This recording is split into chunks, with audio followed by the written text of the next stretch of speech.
तो इससे पहले आप सबों को बताए थे परमाणु संरचना के बारे में, जिसमें परमाणु के बारे में बताए थे। परमाणु छोटे छोटे कणों से मिलकर बना होता है। और ये भी बताए थे कि इसका खोज किसने किया था, जॉन डाल्टन ने किया था। उसके बाद मौलिक कण के बारे में बताए थे। अस्थाई मौलिक कण दो प्रकार के, अस्थाई मौलिक कण और अस्थाई मौलिक कण। अस्थाई मौलिक कण उसको कहते हैं जो अनिवार्य रूप से उपस्थित रहता है, उसको अस्थाई मौलिक कण कहते हैं।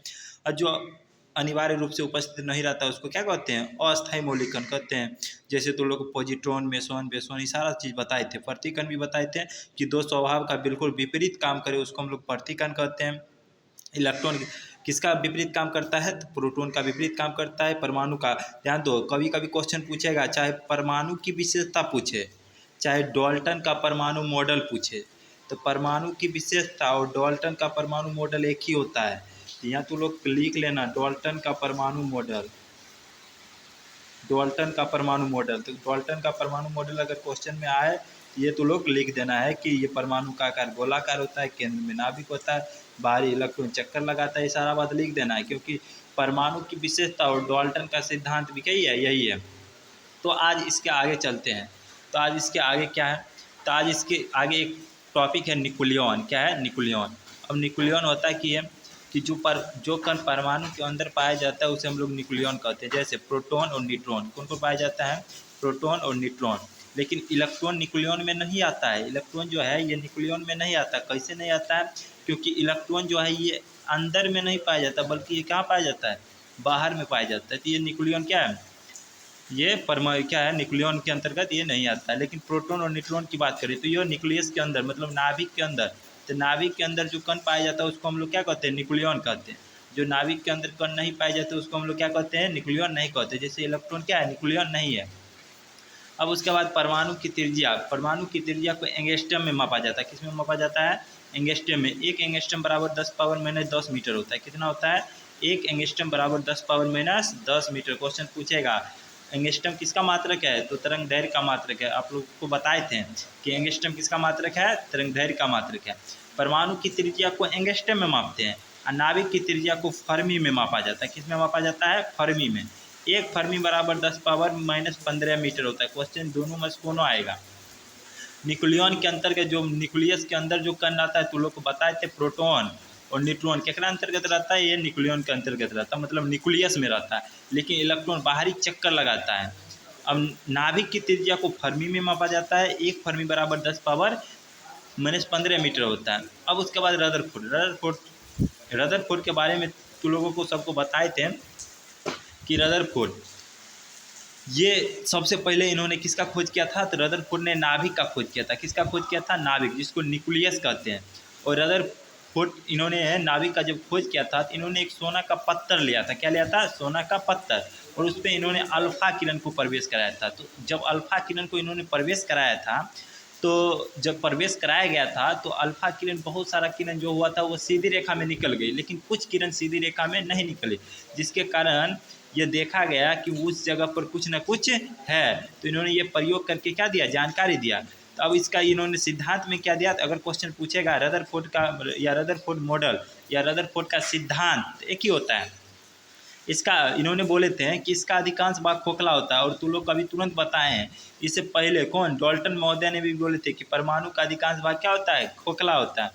इसके मध्य में धनात्मक, धनात्मक का मतलब प्लस, इसी को हम लोग नाभिक कहते हैं। क्या कहते हैं, नाभिक कहते हैं। तो इसका मध्य भाग क्या होता है, धनात्मक होता है।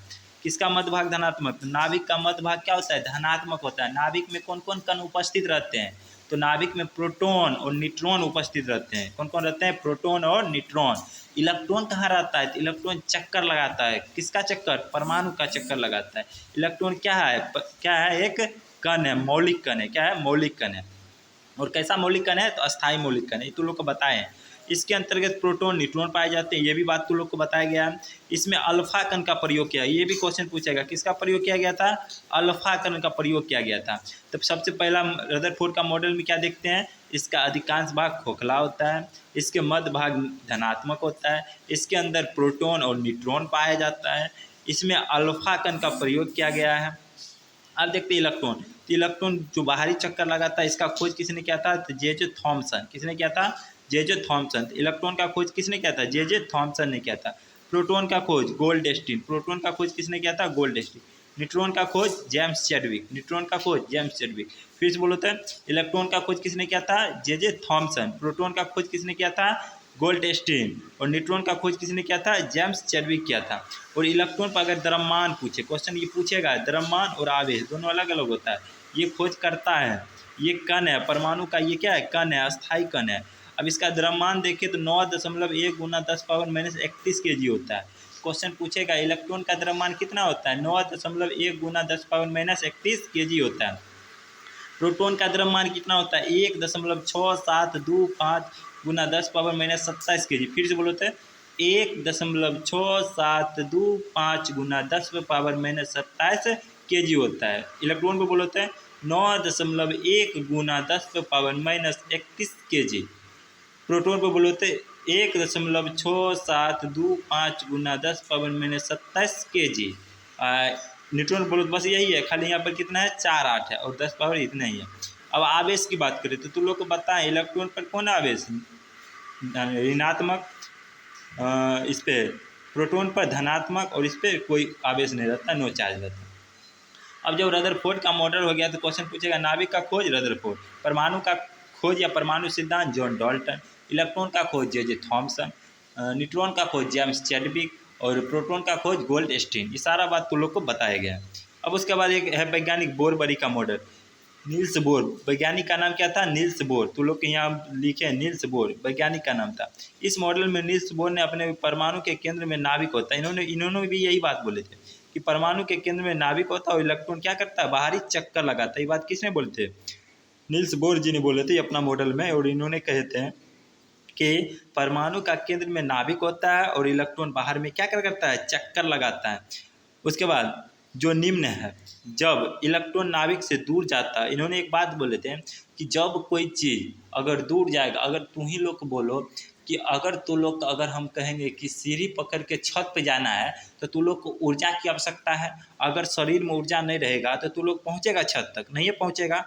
तो जब कोई चीज़, अगर तुम लोग को कहेंगे कि ऐसे करो कि पैदल तुम लोग 5 किलोमीटर चलो, तो पैदल चलने के लिए शरीर में ऊर्जा रहना चाहिए। तो इसी इन्होंने यही बात बोले थे कि जब इलेक्ट्रॉन नाभिक से दूर वाला कक्षा में जाएगा, मतलब उच्च कक्षा में जाएगा, तो उसको ऊर्जा की क्या होती है? आवश्यकता होती है। लेकिन अगर तो लोग जब इलेक्ट्रॉन, इन्होंने बोले थे कि जब इलेक्ट्रॉन उच्च कक्षा से निम्न वाला में आएगा, मतलब ऊपर से कहेंगे छत पे, कहेंगे नीचे आओ, तो धड़धड़ा तो लोग चलाएगा, उसमें कोई दिक्कत तो लोग को नहीं होगा। निम्न कक्षा क्यों रहता है? तो उसको ऊर्जा की क्या करना पड़ता है? त्यागना पड़ता है। तो ये बात तो लोग याद रखना है कि अगर निम्न कक्षा से उच्च कक्षा में जाएगा तो ऊर्जा की आवश्यकता होगा, और उच्च कक्षा से निम्न कक्षा में आएगा तो उसको क्या करना पड़ेगा? त्यागना पड़ेगा ऊर्जा को। इन्होंने एक सिद्धांत दिए थे 2n² का सिद्धांत। क्वेश्चन कई बार पूछा है, ये बोरबरी का सिद्धांत है। कौन है? 2n² का सिद्धांत। इस सिद्धांत पर देखो बहुत सारा काम करता है। अब इस सिद्धांत पे क्या काम करता है इसमें देखते हैं। अब ये तो लोग के नाभिक हो गया, क्या हो गया? नाभिक। ये तो लोग जानता है नाभिक का खोज किसी ने किया था? जल्दी बोलो, जल्दी। नाभिक का खोज किसी ने किया था? तो रदरफोर्ड ने किया था। अब ये इलेक्ट्रॉन है, क्या है? इलेक्ट्रॉन। अब हम ऐसे जानेंगे कैसे कि पहला कक्षा में 2 इलेक्ट्रॉन है? और इसमें तो लोग बताए थे प्रोटॉन होता है और क्या होता है? न्यूट्रॉन होता है। प्रोटॉन और न्यूट्रॉन होता है। इलेक्ट्रॉन चक्कर लगाता है। तो इन्होंने एक सिद्धांत दिए थे 2n² का सिद्धांत। किसका सिद्धांत दिए थे? 2n² का सिद्धांत। किसने दिए थे? बोरबरी। बोरबरी इन्होंने सिद्धांत दिए थे 2n² का सिद्धांत। अब ध्यान से देखना है तो लोग, तो 2n² का सिद्धांत, n का मतलब होता है कक्षा की संख्या। n का मतलब क्या होता है? कक्षा की संख्या। तो इस कक्षा की संख्या पहले 1 होगा, उसके बाद 2 होगा, उसके बाद 3 होगा, उसके बाद 4 होगा, इसी तरह होगा कि नहीं होगा? तो n का मतलब क्या होता है? कक्षा की संख्या। अब देख लेते हैं, तो इसके पहला कक्षा हम देखते हैं कितना इलेक्ट्रॉन रहेगा, दूसर काम कितना रहेगा, तेसर काम कितना रहेगा। तो अगर हम बोले पहला कक्षा में इलेक्ट्रॉन की संख्या कितने हैं, तो पहला कक्षा की बात हम करें तो यह लिखते हैं, प्रथम कक्षा में अगर इलेक्ट्रॉन की संख्या की बात करें तो प्रथम कक्षा में तो 2n², यही सिद्धांत है। 2 गुना पहला कक्षा का मतलब 1 के स्क्वायर कितना आ जाएगा? 2 गुना 1 के स्क्वायर 1 ही होता है, कहता है 2। तो हम देखो पहला कक्षा में दिए हैं 2, दिए हैं कि नहीं दिए हैं? क्यों दिए हैं? 2। लेकिन अब दोसर का कक्षा की बात करें, दोसर का कक्षा में तो इसका मतलब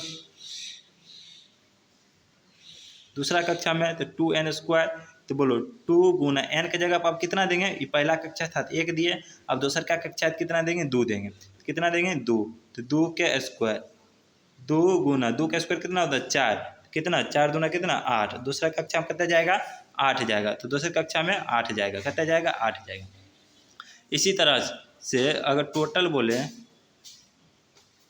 टोटल तो प्रथम कक्षा में 2, दूसर कक्षा में 8, तेसर में 18, उसके बाद 32, उसके बाद 50। इस तो लोग निकाल के देख सकता है ये सारा चीज़। तो पहला कक्षा में 2, दूसर का में 8, तेसर का में 18, 32 और 50, ये सारा चीज़ तो लोग क्या कर सकता है, निकाल के देख सकता है। और किस पे निकाल के देख सकता है, तो ये, और तू लोग इतना रहेगा, तू लोग निकाल के इतना तक व्हाट्सएप पर फोटो खींच के क्या करेगा, भेज देगा।